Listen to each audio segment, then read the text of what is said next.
Good morning, little girl. It is February 26th, and Papa is on his way to Katy and Sugarland. So I got some time in the car this morning. Oh, boy. First of all, your mama is an absolute legend. I don't know if you come to realize this yourself yet, but she is the kindest, sweetest, and most patient woman I've ever met in my life. And I'll be absolutely honest with you. Yesterday, you pushed her to her limit. She was basically in tears when I got home, and it was heartbreaking. She's doing absolutely everything she can for you. I mean, most women can't do what she's done. I know that for a fact. And some days we just can't get it right. You're in pain. Part of being alive is being in pain, unfortunately. And yesterday you were in a lot of pain and you were crying a lot of the day. Your mama took you to the doctor in the afternoon. The doctor didn't really have anything to say that we didn't know. You're alive. It hurts. That's what the doctor said. So, um, your mom was just having a frustrating day. You cried a lot, and she hates it when you cry because it hurts her. She doesn't want you being upset. She loves you. And I don't like it either. I'd rather you didn't cry or wouldn't feel in any pain. But me and your mom are a little different. I recognize that, it's just part of the deal. And it's hard for your mom. She's with you all day. I'm not. So she's got more exposure to it. And she was upset, but she's determined this morning. And I don't think either one of us slept very well last night. I know I didn't get till, damn it, traffic lights. Um, I know I didn't get to sleep until 3 o'clock in the morning, and it's 7 right now. So I'm running on like 3 hours of sleep, 3.5 hours of sleep. And I know she didn't sleep much either, but this morning you were a happy little girl, and your mom was very happy to see that. That's your smiles actually give us more strength and energy than you can possibly imagine. So please smile more. Anyway, let's talk about some life stuff. So we were talking about history stuff. I think Ryan's history stuff, growing up stuff. Let's talk a little bit about your mama's stuff. So your mama comes from a country called Venezuela. I'm sure she'll tell you all about it, but I'll tell you what I know. What I know is that your mom lived in in a place that really was just beautiful. I mean, it's on the Caribbean country. It's actually one of the wealthiest countries in the world as far as mineral deposits, oil resources, a couple of very precious metals that are very difficult to come by, apparently. And there's a bunch of them. Lithium, I think, is what it is that people are hunting on there. Either way, wealthiest nation in the whole wide world. Great, great opportunities. Her and her family, long before her and I ever met, were living in a great, apartment in downtown Maracaibo, living the high life. Everybody had good paying jobs. Everybody was happy. Everybody was excited. And then I think when your mama was like probably 12, 12 or 13 years old, the government changed. It went from being I don't even know what the government really was before, but it was democratic. But it went from being a democratic government to a socialist slash communist government. Socialism and communism are dangerously close to each other. Don't let anybody confuse you about that one. And when the communists took over Venezuela, they industrialized all of the utilities, all of the grocery shopping. They industrialized the nation. And what that really means is that the government controls everything. Everything. It controls the roads, it controls food, it controls electricity, it controls water, it controls gas, controls, every aspect of your life, which essentially means that instead of being able to go out and buy the things that you want, you have to wait until the government sees fit to give it to you. Now, a lot of people say a lot of things about it. And there's arguments all over the place and all the time about the benefits of communism and how capitalism is horrible and everything like that. But the fundamental difference between communism and capitalism, because it's not really the difference between communism and democratic systems, it's really genuinely capitalism versus communism. The fundamental difference is that capitalism is essentially like, you know, supply and demand, right? If there is a higher demand for a particular product, then you can charge more money for it, but you still have the availability of it. You need to always maintain a proper supply to suit your demand. I mean, capitalism works just like that. I mean, if you have a good or a service that people really truly want, they're either willing to pay more for it, in which case you are required as the person developing it or selling it to get more supply. In communism, on the other hand, supply doesn't give a damn about demand. The demand for things all over the country is going to be the same as what it is here in the United States, but because the government is running the supply of it, they don't give a shit. They really are not interested in making sure that everybody has all of the great things in life that we want, and it ends up being a deal where nobody ends up with anything. So, after the communists took control of your mama's country, it wasn't very long after the criminals, the narcos, and all those terrible people who have no moral or ethical code of conduct started taking from people who had more. A lot of the gangsters and the narcos would end up working for the government as strongmen, and they would just run around with the authority of the government, abuse people, take their stuff, and rob them. And that's what your mom suffered. They went from having lots of affluence, being very happy people with a lot of opportunity, a lot of good things in their life, to just everything was stolen. The narcos came in, the communists came in, they just took it. So your mom was involved in some of the protests against the government of Maduro, which were pretty outrageous. 2013, 2014, 2015, the protests were basically wars. If the Venezuelan people themselves, the actual population of the country, had access to guns and ammunition and proper weaponry of self-defense, they would have been in a civil war. But the government didn't allow guns, and so the government was the only ones with the guns.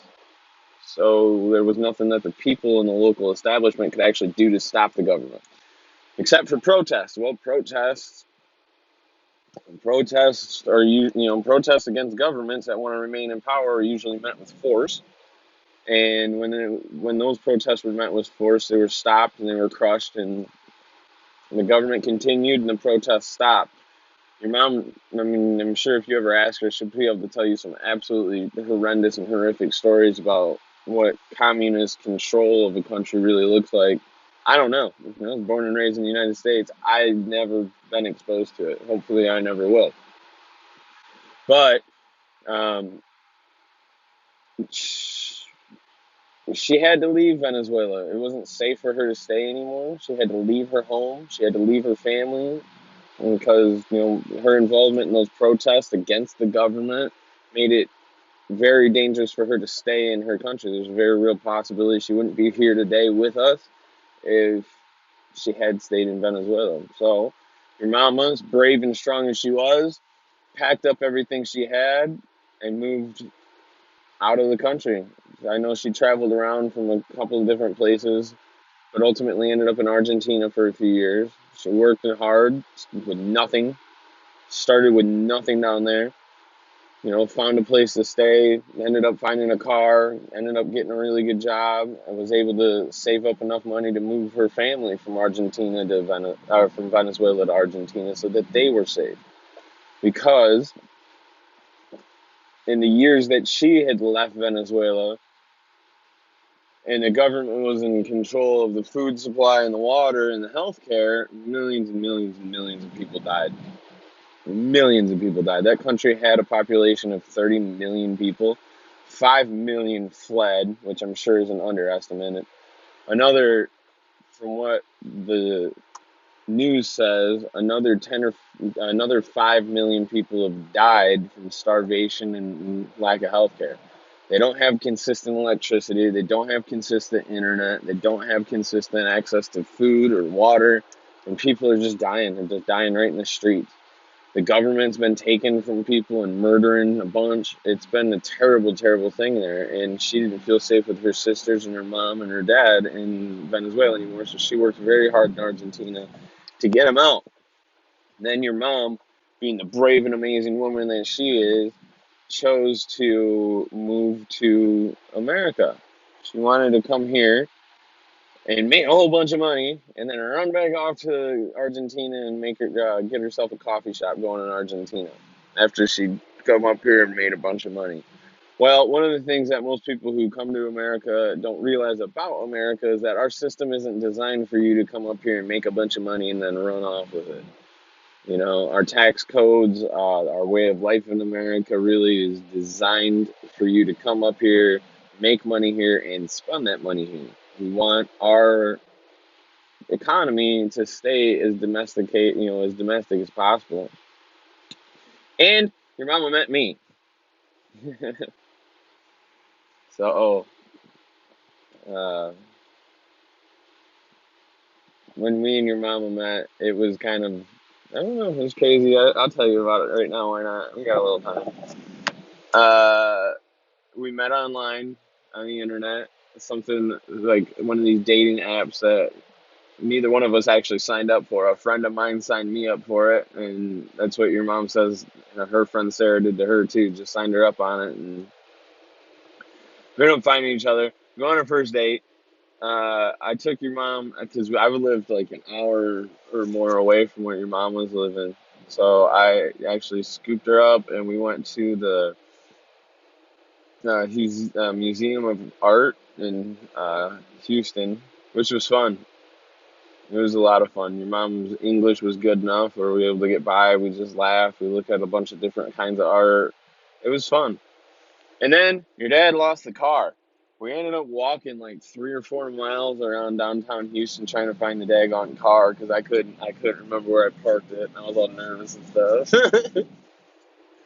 Stupid car. Don't take a black car and park it on the street in the dark unless you mark it with a GPS. It's impossible to find those things. Anyway, finally got her car back, got the car back and took your mama home. And then we just hit it off. And I didn't want to be without her, and she didn't want to be without me. And a few months later, you know, we had a couple of struggles. Like, obviously, there's some things that, cultural differences that we had to both come to understandings about. And some of them were me and my things, and some of them were her and just learning this country. And then little Isabelita comes. Just a few months after me and your mom fell in love, Isabelita was known to be on her way, and it's been a remarkable thing. It's been a remarkable thing to have a little girl. You have a lot of little personality things already. When um when we were getting towards the end of the pregnancy with you, we realized, I work a lot and I don't really have control of my own schedule with the job that I have right now. So we had an option to induce labor, which we'll never do again, ever again. That was a terrible idea. I highly if when you get old enough and you start having babies, don't do induced labor. It's not a natural process, and that's not the way to do it. Anyway, we had an opportunity to induce labor, and your uh, due date was going to be January 24th. Sorry, baby. But your due date was going to be January 24th. Well, I know for a fact that I am an Aquarius. My horoscope is. I'm going to tell you all about this in person too. But I'm a horoscope Aquarius, and I've done a lot of these silly personality tests, like some really highly advanced ones and all this for the companies that I've worked for my own personal knowledge, blah, blah, blah. And it was always shocking to me how much my personality test results aligned closely with the personality profile of an Aquarius. So when your due date was coming up and we were deciding whether or not to induce, we decided we were going to induce labor. And I was very, very, very adamant about making sure that you were born as an Aquarius just like me because I thought it was cool. No other reason than that, to be honest with you. Maybe it'd give you a little bit of personality that I could at least understand a little bit, and I'd be able to see the world the way that you see the world the way. I don't know. We'll find out, but mostly just it's cool. We're both Aquariuses, and I like that. Um, but I will tell you what, a month in, you're already starting to show some of my characteristics. I think like you get these little angry faces, and you look just like me. It's scary. Whenever you bring your eyebrows down like that, you look just like me. If you took all this hair out of my eyebrows right now and you did this, because you don't have as much eyebrow thickness in the hair as I do, but you got this profile of this advanced forehead, I guess. And when you get pissed, you're just like that. It's funnier than hell. And you purse your lips too. Either way, you're a funny little thing. Last night you were all toots. All toots! You can't stop tooting. We can't get you to. I don't get it. Like, your little body's just pushing gas all night long. And last night I heard you, like, futzing around, trying to get comfortable. You obviously weren't. And then all of a sudden, and then, and then you settled down and went back to sleep. I died. I almost got out of bed. I was laughing too hard. But it's all good. It's one of those things, Isabella, where your little life came together out of a glorious path that God provided and nobody else. There's no logical reason why your mom and I should have found each other. I'm from Grand Rapids, Michigan, actually a little further north than that. Your mom is from Maracaibo, Venezuela. But eventually, she made her way to Buenos Aires before coming to Texas. And I mean, where I'm from is 1,400 miles from here. She's 4,500 miles from here. We came from opposite ends of the world to find each other. And I refuse to believe that that's just by sheer circumstances because the kind of person that I was looking for to have a wife and mother of my children is exactly who your mama is. She is a very proud, strong, intelligent, beautiful woman who is very capable of anything that she sets her mind to.